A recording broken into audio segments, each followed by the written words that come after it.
안녕하세요. 배신의 장미입니다. 오늘의 사연 시작하겠습니다. 저는 올해로 39이 된 여자입니다. 돌아보면 제 삶은 단 한 번도 평탄했던 적이 없었어요. 늘 앞만 보고 달려야만 했고, 쉬고 싶을 때조차 멈추지 못했죠. 덕분에 이룬 것도 많지만 그만큼 잃은 것도 많았던 인생이었습니다. 대학 시절 제 인생을 송두리째 바꿔놓은 일이 있었습니다. 바로 아버지의 갑작스러운 죽음이었죠. 아버지는 충청도에서 작은 건전지 회사를 운영하고 계셨습니다. 대기업에서 하청을 받아 물량을 납부하는 구조였는데 그 과정이 결코 쉽지 않았어요. 거대한 공룡 같은 회사에 비위를 맞춰야 했고 중소기업의 서름을 고스란히 견뎌야 했습니다. 그렇다고 그들만 바라보고 있을 수도 없었어요. 거래처 하나만 바뀌어도 회사가 무너질 수 있으니까요. 그래서 아버지는 늘 독자적인 기술 개발을 강조하셨습니다. 그런데 아버지가 갑작스레 세상을 떠나자 상황은 완전히 달라졌습니다. 작은 아버지가 회사를 노리고 있다는 소문이 돌았고 실제로 제 귀에도 여러 차례 들려왔습니다. 형님이 돌아가셨으니 이제 이 회사는 내 거다. 작은 아버지는 대놓고 그렇게 말하곤 했어요. 하지만 저는 그걸 받아들일 수 없었습니다. 아버지의 피와 땀이 서린 회사를 그렇게 빼앗기고 싶지 않았으니까요. 문제는 저는 아무것도 모르는 대학생이었다는 겁니다. 경영학은커녕 회계 장부 하나 제대로 볼 줄도 몰랐어요. 그런데도 저는 선택을 했습니다. 내가 이 회사를 지켜야 한다고요. 처음 회사에 나갔을 때를 아직도 기억합니다. 직원들의 시선은 차가웠어요. 애송이가 뭘 안다고 대표랍시고 앉아있냐는 눈빛이었죠. 사실 그들 말이 맞았어요. 저도 모르는 게 너무 많았으니까요. 그렇지만 포기할 순 없었습니다. 저는 책을 파고 들었고 관련 세미나면 무조건 참석했습니다. 하루에도 몇 번씩 대기업 담당자에게 불려가 납품 단가를 더 낮춰라, 불량률 줄여라 같은 소리를 들어야 했습니다. 억울하고 분했지만 웃으며 고개를 숙일 수밖에 없었죠. 그래도 집에 돌아와선 밤새 샘플을 만들고 직원들과 함께 땀을 흘리며 제품 계산에 매달렸습니다. 그 와중에 저를 지탱해 준 건 대학의 선후배들이었어요. 대전에서 학교를 다녔는데 그곳의 인맥이 저에겐 진짜 힘이 되어 주었습니다. 선배들은 거래처를 연결해 주기도 했고 후배들은 회사에 인턴처럼 들어와 일을 거들어 주기도 했습니다. 돌이켜보면 지금의 제가 존재하는 이유는 결국 그들의 도움 덕분이 아닐까 싶습니다. 그렇게 몇 년을 정신없이 달렸습니다.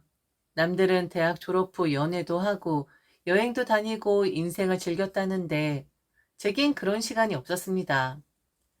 저에겐 늘 서류 더미와 공장 기계 돌아가는 소리, 그리고 거래처의 압박 전화가 전부였죠. 그러다 보니 사랑이라는 감정은 제 인생에 끼어들 틈조차 없었습니다. 누군가가 다가와도 마음을 열 수도 없었고 결혼 같은 건 더더욱 생각할 수 없었죠. 제 곁엔 늘 직원들, 선배들, 거래처 사람들만 있었으니까요. 그런데 인생은 참 아이러니합니다. 저는 사랑에 눈이 멀 새가 없다고 생각했는데 결국 가장 절망적인 순간에 누군가가 제 곁에 나타난 겁니다. 아버지를 잃은 충격이 채 가시기도 전에 이번엔 엄마가 갑작스럽게 세상을 떠나셨습니다. 이젠 정말 세상에 저와 여동생 둘만 남은 순간이었죠. 엄마의 장례식장 정신이 하나도 없었습니다. 손님들을 맞이하면서도 문득 엄마가 정말 떠나신 건가? 라는 현실감 없는 생각에 눈물이 터지곤 했습니다. 그런데 그 와중에 가장 먼저 장례식장에 도착해준 사람이 있었습니다. 그는 지인의 소개로 한두 번 스치듯 본 적이 있던 사람이었어요. 솔직히 말해 처음엔 별다른 감정도 없었습니다. 그냥 성실해 보이는 평범한 청년 정도? 하지만 그날 그는 남달랐습니다. 아무도 없는 이른 새벽 빈소문을 열고 들어와 제 앞에 서 있던 그 모습이 아직도 잊히지 않아요. 괜찮으세요? 제가 도와드릴게요. 그는 말없이 조문객들을 안내했습니다. 장례가 끝날 때까지 그는 한순간도 자리를 비우지 않았죠. 마지막까지 함께 상복을 정리해주고 밤새도록 제 옆에 앉아 묵묵히 이야기를 들어주었습니다. 저는 그때 처음으로 느꼈어요. 이 사람 든든하다라고요. 엄마를 잃은 충격은 한동안 몸져 누웠을 때도 그는 저를 극진히 간호했습니다. 죽을 듯 아파 누워있는 제 옆에 죽을 끓여주고 손수 물수건을 갈아주며 말했죠. 괜찮아질 거예요. 지금은 그냥 쉬어요. 제가 옆에 있을게요. 그 따뜻한 말 한마디가 얼마나 힘이 되었는지 모릅니다. 외국에서 유학 중이던 여동생이 장례를 마치고 돌아갈 생각을 안 하자 그가 그러더군요. 언니는 걱정하지 말라고, 자신이 지켜주겠다고, 그러니 다시 평소의 생활로 돌아가야 한다고. 결국 여동생은 다시 외국으로 나갔고, 그리고 제 옆에는 그 남자가 항상 존재했었죠. 그렇게 저는 처음으로 사랑이라는 감정을 알게 되었습니다. 사랑을 믿지 않았던 제가, 결혼 따위는 꿈도 꾸지 않았던 제가 한 남자 앞에서 마음을 열게 된 거죠. 그날 이후로 저희는 자주 만남을 가지게 되었고 차츰 연인이 되었습니다. 저는 그와 결혼을 하고 싶다는 생각이 들었습니다. 솔직히 제 성격상 먼저 고백을 한다거나 제 마음을 드러내는 걸 잘 못하는 편이었는데 그 사람과 함께 있을 땐 이상하게도 용기가 났습니다. 저를 단단히 붙잡아 줄 것 같았고 힘들 때마다 곁을 지켜줄 것 같았거든요. 결국 제가 먼저 결심을 했습니다. 우리 결혼하자. 뭐야, 내가 말하려고 했는데 먼저 해버리네. 고마워. 그래, 우리 결혼하자. 그 순간 저는 세상을 다 가진 듯 행복했습니다. 오랜 시간 회사와 가정 문제로만 얽매여 살다가 처음으로 제 인생에 나를 위한 선택을 한 것 같았거든요. 결혼을 앞두고 저는 그의 집에 인사를 갔습니다. 사실 긴장은 됐지만 그가 워낙 수더분하고 솔직한 사람이었기에 가족들도 비슷한 분위기일 거라 생각했죠. 그러나 막상 마주한 그의 어머니는 제 예상과 달랐습니다. 어머니는 세련되다 못해 뭐랄까요? 조금은 과하게 치장한 느낌이었습니다. 손가락마다 반지가 번쩍거리고 손톱은 길게 네일 아트를 해 반짝였으며 귀걸이와 목걸이까지 화려하게 주렁주렁 달려 있었죠. 패션도 남들 눈에 확 띄는 원색 계열의 옷이었는데 첫 만남에 조금 과하다고 느낄 만큼 화려했죠. 세련되다라는 말보다는 차라리 허영심이라는 표현이 더 어울리는 듯 싶었습니다. 거기에 여동생, 그러니까 앞으로 제 시누이가 될 사람도 마찬가지였어요. 아직 취업도 못한 상태라던데 너무 외적으로만 신경을 쓰는 게 아닌가 싶었죠. 물론 저는 애써 좋게 생각하려 했습니다. 뭐 어때? 예쁘면 좋은 거지. 저렇게 사는 게 저 사람들의 방식이라면 존중하면 되지. 하고 말이에요. 큰 문제가 될 거라고는 상상도 하지 않았습니다. 그렇게 결혼을 하게 됐습니다. 그리고 솔직히 말해 처음 반년은 정말 행복했습니다. 남편은 직장에서도 성실히 일했고 집에 와서는 저와의 시간을 소중히 여겼습니다. 퇴근 후 피곤해도 꼭 저와 저녁을 같이 먹으려 했고 주말이면 같이 장을 보러 가고 드라이브를 하면서 작은 행복들을 채워갔죠. 저도 제 회사 일을 계속하며 바쁘게 지냈지만 그 와중에도 남편을 배려하려 노력했습니다. 맞벌이라 서로 피곤할 법도 했는데 집안일을 분담하며 큰 다툼 없이 지낼 수 있었죠. 아, 결혼하길 잘했구나. 그런 생각을 수없이 했습니다. 인생에서 처음으로 누군가와 손발을 맞추며 살아가는 행복을 느꼈거든요. 그러던 어느 날 생각지도 못한 일이 벌어졌습니다. 시누이가 저를 따로 부른 겁니다. 새언니, 저도 투자 좀 해주세요. 무슨 말이에요, 아가씨? 어떤 투자를 말씀하시는 거예요? 저요? 성형수술이요. 네? 성형이요? 네, 성형이요. 제가 견적 받아봤는데 한 2천이면 될 것 같아요. 언니, 저 통통한 것도 있잖아요. 그것도 요즘은 수술로 가능한 거 알죠? 이거 투자해 주시면 저 취직할 수 있을 것 같아요. 모델로. 아니, 아가씨, 그게 지금 무슨 말이에요? 성형한다고 취직이 돼요? 제가 조심스럽게 웃어 넘기려 했지만 신우이는 아주 진지했습니다. 아니에요, 언니. 제 친구가 쇼핑몰을 하는데 제가 성형해서 이미지 변신만 하면 바로 취직시켜 주겠다고 했어요. 언니도 알잖아요. 제가 화려하게 꾸미는 거 좋아하는 거. 그럼 저 진짜 잘할 수 있어요. 그러니까 나한테도 투자 좀 해주세요. 저를 동생이라고 생각해 주세요. 네? 저는 기가 막혀 어찌할 바를 몰랐습니다. 그런데 더 황당한 건 그 뒤의 상황이었습니다. 남편과 시어머니가 이 일에 대해 알게 되자 둘 다 오히려 저를 설득하기 시작한 겁니다. 남편이 더 적극적이었죠. 자기야, 원래 동생이 자기랑 엄청 친해지고 싶다고 했었어. 그런데 기회가 좀 없었지. 그런데 이번 기회에 자기가 동생한테 베풀면서 자기가 언니처럼 한번 해봐. 너무 좋을 것 같아.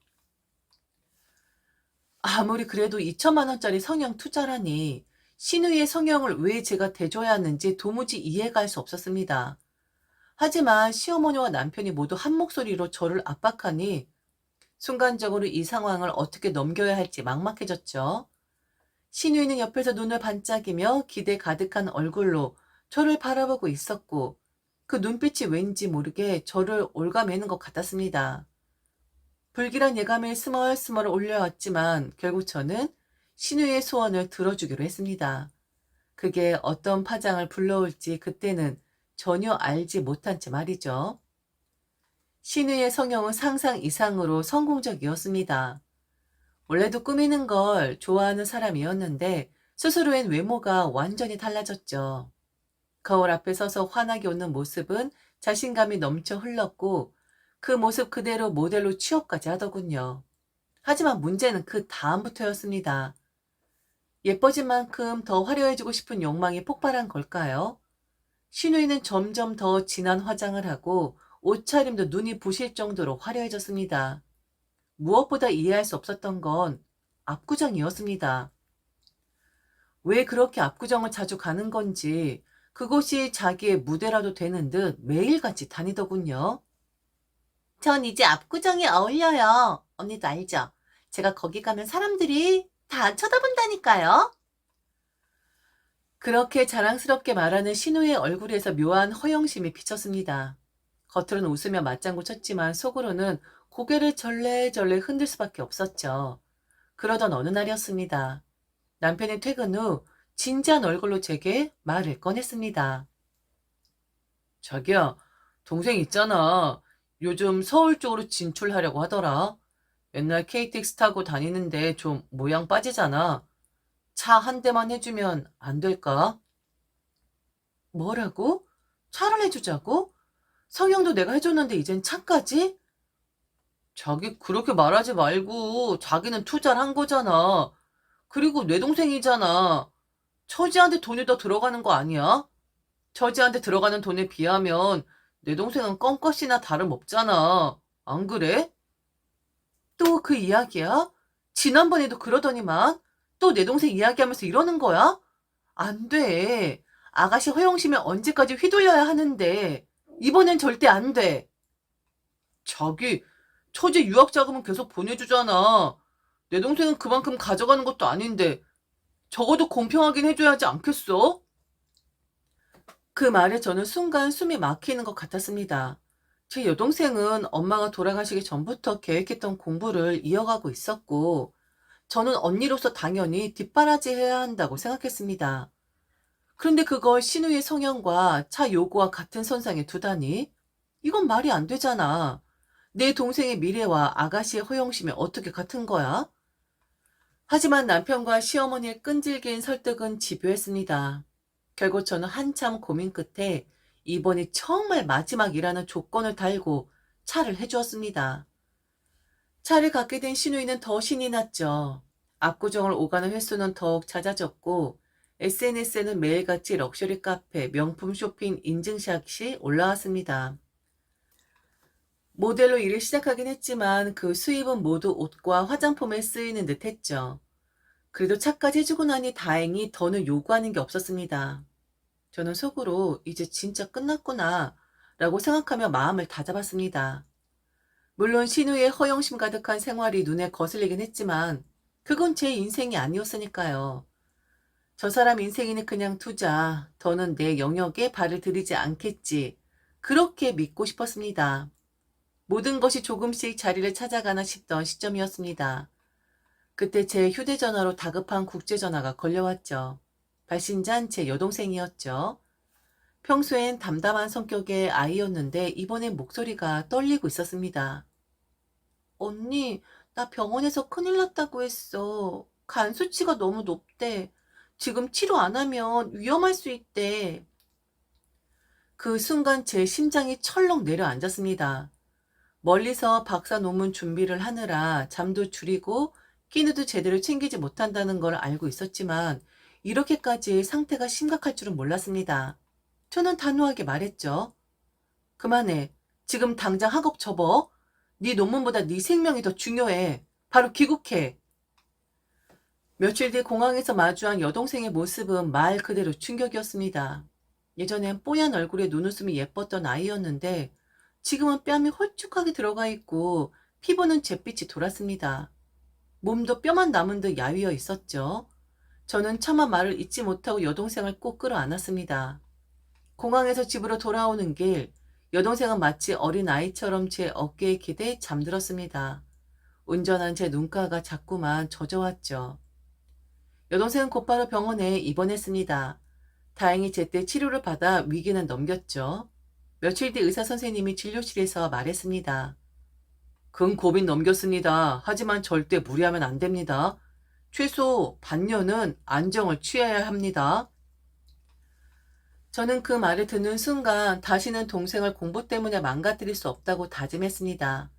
치료가 끝난 후 여동생은 저희 친정 엄마의 빈집에서 지내게 되었죠. 오래 비어둔 집이라 조금 쓸쓸했지만 그래도 엄마의 흔적이 남아있어 여동생은 마음이 편하다 했습니다. 그때부터 제 하루는 말 그대로 전쟁이었죠. 아침엔 출근 준비, 낮엔 회사 일, 퇴근 후엔 병원이나 친정으로 달려가 여동생을 챙겼습니다. 게다가 제 집도 완전히 비울 수 없으니 주말마다 들러 청소나 정리를 해야 했죠. 몸이 10개라도 부족한 상황, 눈을 감았다 뜨면 하루가 끝나 있었고 언제 쉰 적이 있었는지 기억조차 나지 않았습니다. 그 와중에 남편이 저에게 해준 말은 큰 위로가 되었죠. 자기야, 집은 신경 쓰지 말고 당분간 처제랑 지내. 언니랑 같이 있어야 건강 빨리 돌아오지 않겠어? 이렇게 정신없게 살면 나중에 자기가 쓰러질 것 같아. 그 말을 듣는 순간 눈물이 핑 돌았습니다. 여러 번 시댁 문제로 속을 썩은 적이 있었지만 이번만큼은 진심으로 고마움을 느꼈습니다. 저는 짐을 잔뜩 챙겨 여동생이 있는 친정으로 옮겨갔습니다. 그렇게 3주 정도가 흘렀죠. 안정을 취한 덕분인지 여동생은 조금씩 건강을 되찾았습니다. 병세게 가시고 예전의 밝은 모습이 조금씩 돌아오기 시작했죠. 어느 날 여동생은 제게 수줍게 말했습니다. 언니, 나 이제 다시 나갈 준비해야 할 것 같아. 아직 완전 회복된 건 아니지만 그래도 논문 마무리하려면 어쩔 수 없어. 그래, 네 선택이니까 언니 존중할게. 하지만 무리는 하지 마. 여동생이 회복되어 슬슬 외국으로 나갈 채비를 하자 저도 이제는 집으로 돌아갈 수 있겠다는 생각이 들었습니다. 당시에 친정 엄마 집에 오래 있을 생각으로 짐을 많이 챙겨왔었는데 여동생이 이제 나간다고 하니 저도 정리를 해야만 했지요. 그래서 저는 친정 엄마 집에 여벌만 남겨두고 나머지 짐들을 정리하기 위해 오랜만에 제 집으로 향했습니다. 이제야 다시 제자리로 돌아오는구나. 안도와 설렘이 뒤섞인 감정이 밀려왔습니다. 하지만 집에 도착하는 순간 저는 발을 떼지 못했습니다.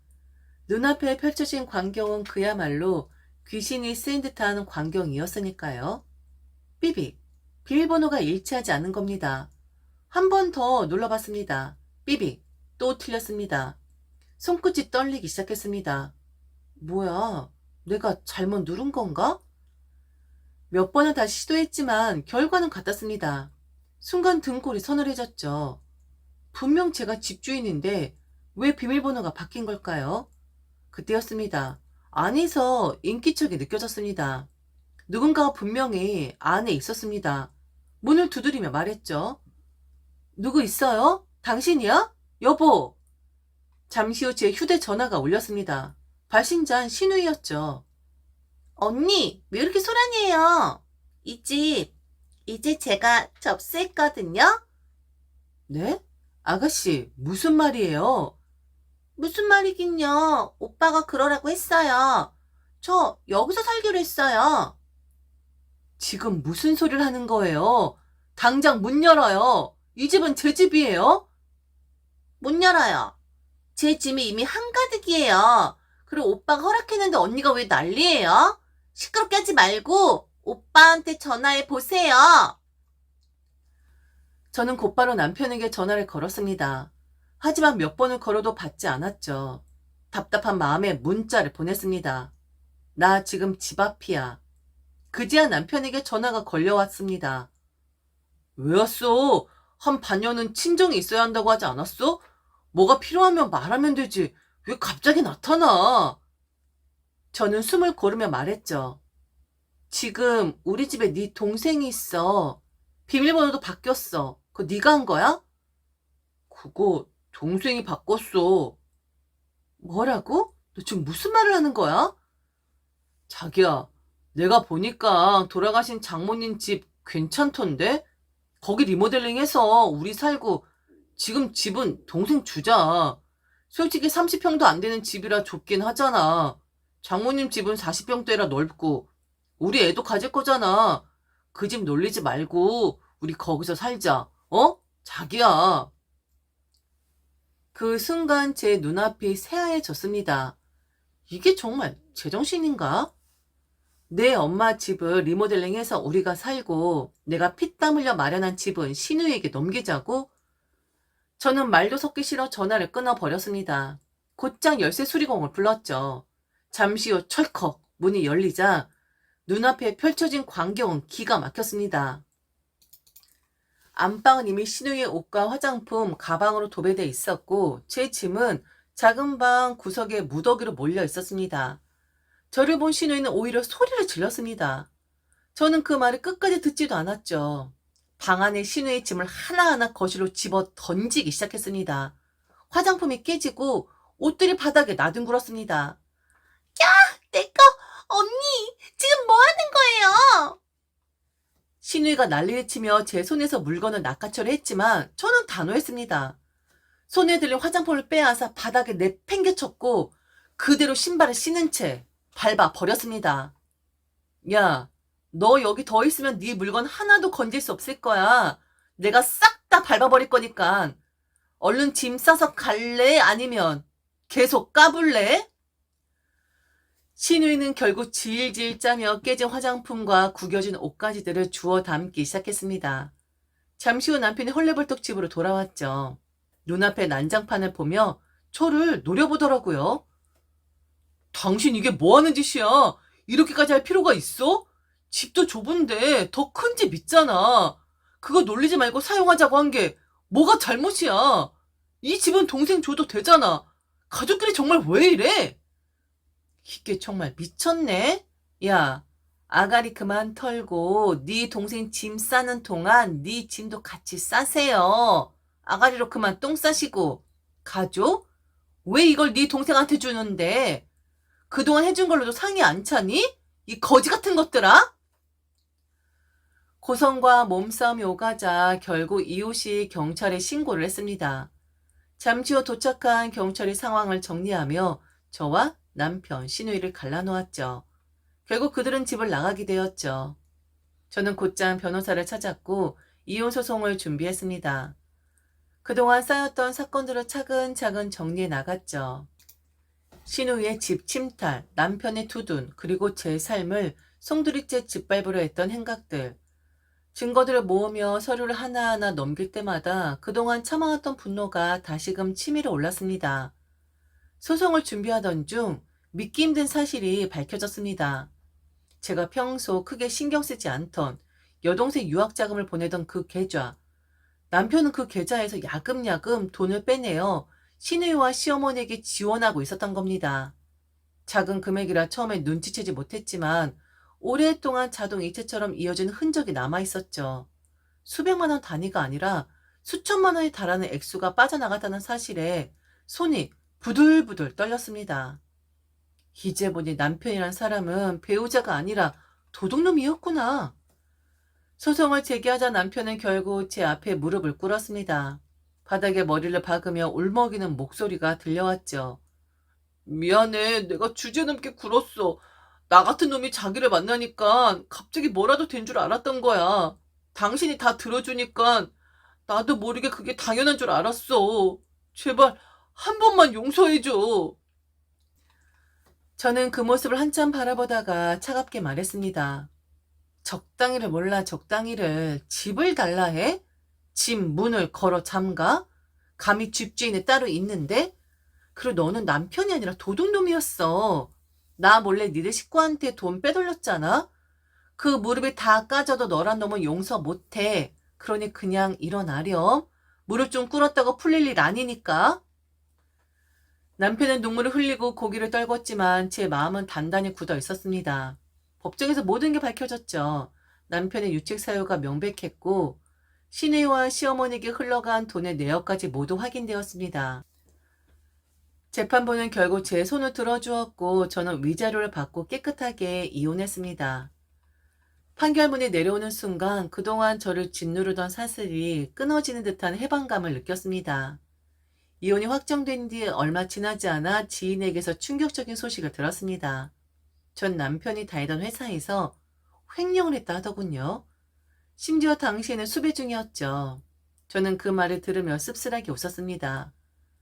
결국 사람은 제 본성대로 사는 거구나. 남의 돈 훔치던 손이 결국 회사 돈에도 뻗쳤네. 그리고 또 하나의 소식이 들려왔습니다. 저를 제 집에서 쫓아내려 하던 그 시누이.